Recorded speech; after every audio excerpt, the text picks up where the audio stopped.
up, everybody? It's your boy the Kryptonian saying here, bringing you a review for One Piece chapter 654. And I like what I'm seeing here in the SBS corner. I'm going to start with this before I get in the review because I think that this is pretty responsible what Oda's doing here, right? So, in the first question we get, one of the people's just like, yeah.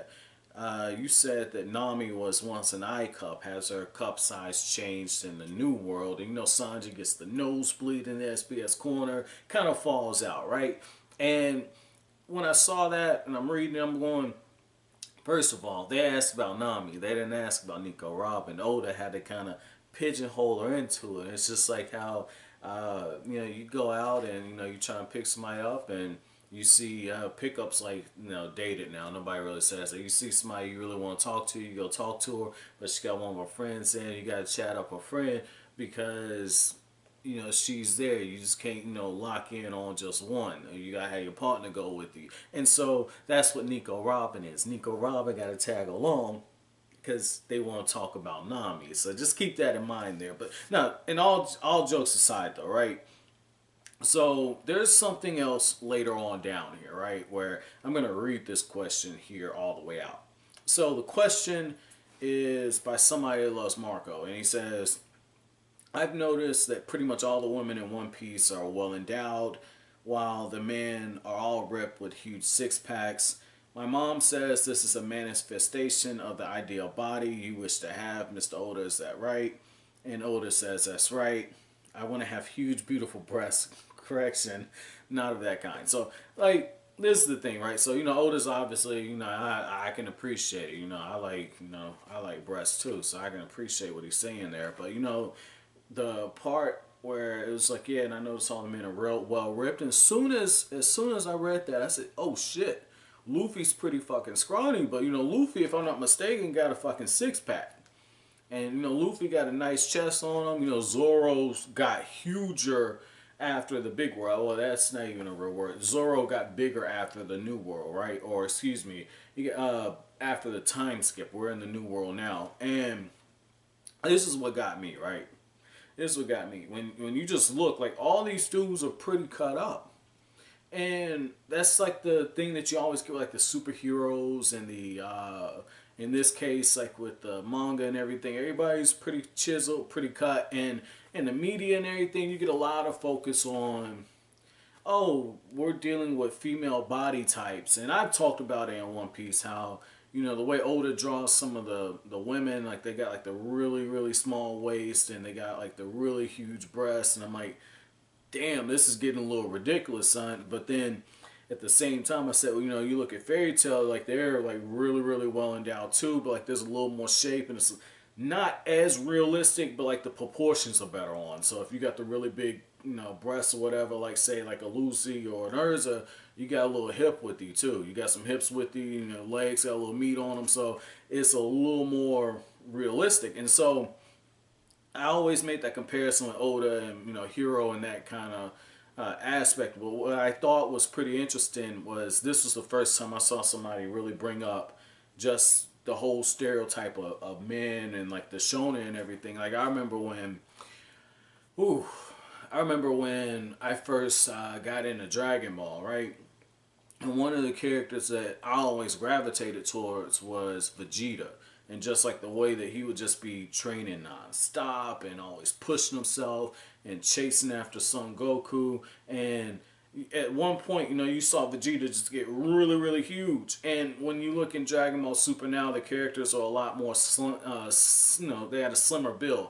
They're not super muscular like how they were in Z, and it's close to what you got in Dragon Ball in the first parts. Like the first 193 chapters, they had a slimmer build on them. And that's the thing. Like, when you're young and you're impressionable, you can look at that stuff and you can look at it and say, oh shit, that's unrealistic, I can't reach that. Or you set that bar so high, it gets to a point where you're comparing yourself to stuff that isn't really real. And I can say that just from personal stuff. I always used to say, man, I'm gonna get that Vegeta look right there. I'm gonna be pushing for that shit. And, at a point you realize, like, okay, I got what my genetic makeup is. I know what I can push through. This is what I'm gonna do. And I like how Oda just kind of went with it. Like, I mean, I'm a pretty big dude now, but you know, I ain't Vegeta big. So I like the Oda kind of put this in there because that's a little bit of responsibility that you don't really see different people acknowledge and speak about, and so that's a lot of respect there. You know, that's a lot of respect. And I like how even when you look at the men is a little better because Luffy's build is a little more attainable for somebody that's an ectomorph. You know, I think the ectomorph is the one that it's been so long. It's ectomorph, mesomorph, and endomorph, and you know, Luffy's an ectomorph and somebody with a really high metabolism, so Luffy can eat so much and burns off all the calories, and you know, so for somebody like that to start lifting weights, you know, it's just like you're big but you're not really big. Then you got, you know, Zoro. I think Zoro would be the, I want to say that's the endomorph. It's either endo or mesomorph. Whichever one is, usually somebody has a bigger frame. You know, Zoro's huge and he's gotten bigger, but it's been, what, 2 years? And so that's a little more realistic. You know, for Zoro, Zoro looks like he put on like another probably 20, 30 pounds in the 2 years since the New World, and given his age and everything, he's ripe for it. And so it's more realistic. So I'm hoping going forward that since this got brought to Oda's attention, that, you know, he kind of balances that out when it comes to the women. I think when it comes to the women, he's got an opportunity to kind of set things right. But, you know, those are my thoughts on it, guys. So I'm going to get into the chapter review now. Oh my god, man. One Piece chapter 654. I don't even know where to start with this chapter, yo. So I think I know where I'm going to start. You know, Sanji got the right idea, right? You know, so Luffy and them, they go on this fishing trip. They catch this really big fish, but then the big fish gets eaten by an even bigger fish. That fish gets eaten by an even larger fish. The White Typhoon shows up. I'm not sure if that's one of the Viz translations. But what ends up happening is Nami shows up and she says, oh my god, I can't leave for 10 minutes. I leave for 10 minutes and you idiots have caught this huge fish that's about to get sucked up into this typhoon.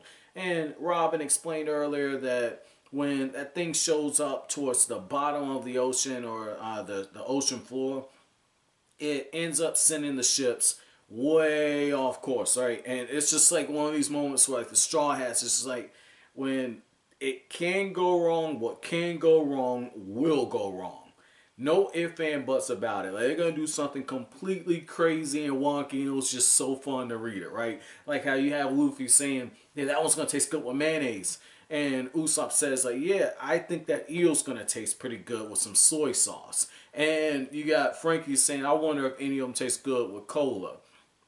And when you got this big hug lug Zoro, where he says, okay, people, step back. Like, this is a really big fish. He uses the 360-pound Phoenix, just knocks this damn thing out, cuts it, and ends up dragging them down, right? And what I found very interesting about all that is, like, as this is going on, Nami's telling Chopper, like, hey, we don't need to worry about anything, okay? Surely they can survive with me long enough for me to take a hot bath, right? I can take a hot bath, enjoy these seas, and by the time that we hit the currents going, taking us towards the upper part of the sea, hey, everything will be okay. She can't even take a bath. And when she tells these dudes, and she says, like, hey, what's more important? You getting your fish to eat, or us being dragged down this current and potentially dying? And that's what Robin tells them, like, hey, those ships, they show up and the crew's all dead. We need to get the fuck away from here, right? And Luffy's like, well, haul in the fish. Like, Luffy's just thinking about eating, yo. Like, this is so fucking funny. This is so funny. And what's also really interesting about that is when you see the way their faces are drawn, right? And they got that ghostly expression. It's just like when Nami tells them to cut bait on that fish. And when Luffy's like, but you don't understand, there's a fish inside of a fish inside of a fish. We gotta catch this thing. Like, the way that their faces are drawn, just the expressions, it's so funny. And that's like the thing I love, especially when I'm reading these volumes, and the manner that I am is, on one hand, I can see why it's probably annoying on a week by week basis, where you get chapters like this, or it's just like, The Straw Hats have wonky adventures, but I just love the interactions. I love the interactions that we see with these different characters and just how they all get the little quirks and how they kind of speak in. And you see Usopp, and he's got the shooting star now that allows him to capture the fish and reel them in. And I mean, it's just so cool to kind of see those moments. And I like how when the chapter opens up, you got Brook and you got Sanji, and now I'm legit asking a question. I'm going to ask my chapter question early, but who's the bigger pervert between Sanji and Brook? Because you got Nami, she's using the storm tempo, and she's using it for her shower, right? And that's when Chopper says, like, yeah, that cloud sure looks tasty. And Sanji's thinking, yeah, I'm looking at something tasty right now. Brook's like, I sure want to taste some of that. And that's when they got good taste. They ain't say none of that shit about Nico Robin. But what happens after that is Nami's just like, Chopper, stand away from the cloud. And she electrocutes these dudes, right? And what's really interesting is when Sanji gets onto the deck and he's looking at the fish and he says, yeah, I can't wait to fry that damn thing up. I'm thinking, we've seen Sanji just get so overwhelmed with the heat and fire from his own perversion that I couldn't tell if like maybe he got like super in one of those super perverted heat moments, and that's what happened to him. Obviously, we know that Nami electrocuted him, but it could just went either way. So I thought that was pretty funny and pretty clever on his part. And then the other thing that I thought was pretty interesting is the fact that we did see a little bit of interaction between Nami and Chopper of how they're kind of talking. And, Nami's a woman of good taste, right? She says, it's nothing better than sitting in the Thousand Sunnies bath, right? And, if Sanji was nearby, Sanji would be saying he want to drink that bath water. But this is the thing, because that nigga thirsty. But this is the other thing, right? What I found very interesting is when she's talking to Chopper, we see them having a little talk about the islands that they're on. With Nami, she makes a brief mention of Weatheria. And you have Chopper, and she says, well, something to Chopper, and Chopper turns around and says, well, did you not have like hot baths where you're at? And she says, no, I couldn't wait to get back to 1,000 Sunny and take a bath on 1,000 Sunny. And it's not much, but just hearing the different Straw Hats talk about where they were on their islands. Like we saw a little bit in passing where Sanji makes the reference of, being on there with all the, drag queens and everything. And I thought that, because I think that happened when Sanji and Zoro were speaking. And I think that, and this was a way back. This is like after the 3 days and 2 years moment. But what I found really interesting is just that little brief mention there. Just that little brief mention. And what I also thought was pretty interesting is, we see a little bit more of Nico Robin's personality come out. A little bit, because on one hand, she could have took the dark and gloomy approach. In a way, it was dark and gloomy. And she says the crew just turns up dead. But it's just like Nico Robin of old, would have been like, yeah, well, we're as good as dead now. Nice knowing you. It's like some super dark shit. And in this case, she didn't really go that route. She's kind of laid out the facts, but I like how when Luffy and all the rest of them are kind of goofing off and Zoro's it's like nothing like a good feast to celebrate going to the new world. And what I found interesting about that is when Nico Robin shows up, she says, well, doesn't this look like fun? And it just shows you the huge change. I give Nico Robin a lot of shit. Don't get me wrong, I give her a lot of shit, and it's because I like trolling you guys. But this is the other thing when it comes to Nico Robin, though, right? Like, when you get these small moments like this where she's showing her personality and you're seeing a different side to her, it makes you appreciate what she's been through. And she's been through a lot. She's been through a lot. Like, in that moment, I felt like we saw that little girl that she used to be. And when you go through traumatic things in life and when you have different experiences where it forces you to grow up early, sometimes you can get so caught up in the seriousness that is everyday life that you don't stop to appreciate the smaller things. And it takes having somebody who can make you appreciate to stop and appreciate the little small twists and turns in life and just the different things that you wouldn't normally pay attention to. And I feel like we all look for that at some point. And, you know, for some people, you know, you do that in a romantic sense. You know, somebody ends up making you appreciate those things because they add a different perspective to your life. But then on the other side, it can be something as simple as finding your friends. And that's what you see with Nico Robin.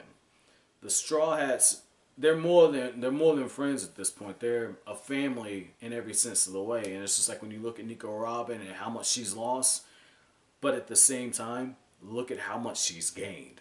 And I don't know if that was Oda's intention. You know, like that's one of those things. Like if you're an editorial assistant, you know, that's one of the things you say. Like, hey, I don't know if this is what you were intending. You had a huge stroke of brilliance. I don't think you realized what you were doing, but this is really brilliant right here. And that's where, you know, if you're the writer, you just say, oh, stop, you're flattering me. So I like that right there, because look at how much Nico Robin has gained. I think that that moment right there, out of everything that we've seen, I think that's the biggest payoff. I think that is the hugest payoff, man. So I like that, and I like how when they finally get to the surface of the New World, because, you know, Laboon has this comical moment. Excuse me, not Laboon, but Brook has this comical moment where he thinks he sees Laboon, and he's just like, oh, Laboon, you came. And at first, I thought it was Laboon because I saw, like, the X's on his face and everything. And then I was like, wait a second. There's a bunch of them like this, and one of the Straw Hats points it out, and Brook is just, you know, playing the music. And again, that's one of those moments where, you know, I think Oda did know what he was doing here. Music does connect people. I mean, it's one of those things that transcends, it's one of those things that transcends the language barrier. If you got good music, people, they might not know the words. You might be Italian, you might be hearing some French song, or you might be hearing some Japanese song, but guess what you can do? You can follow the melody. And it's the same thing there. Brook plays that music. The Straw Hats, you know, partying, yucking up, living. And the whales put the Straw Hats onto their back. They take them up to the surface of the New World. It was just really interesting. I like how when they got there to the New World, each of the Straw Hats, they point out something different. And it just shows their personalities when you look at what they point out. And in particular, the one that stood out to me was how Zoro says, this looks like the gates of hell right here. And it's something you would expect Zoro to say, because when you look at Zoro, he's looking for that next challenge. He's looking to go through hell in order to be the best swordsman. And at some point, that road is going to run itself through Mihawk. It's going to run itself through there.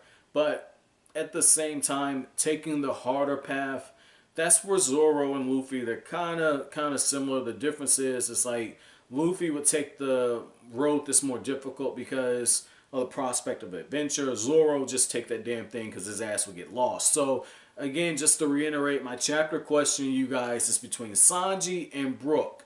Who is the bigger pervert? And the side question to that is, on a scale from 1 to 10, how would you rate their perversion? But as always, guys, if you like anything I had to say, don't forget to comment, rate, subscribe, share. Thank you so much for watching the video, guys.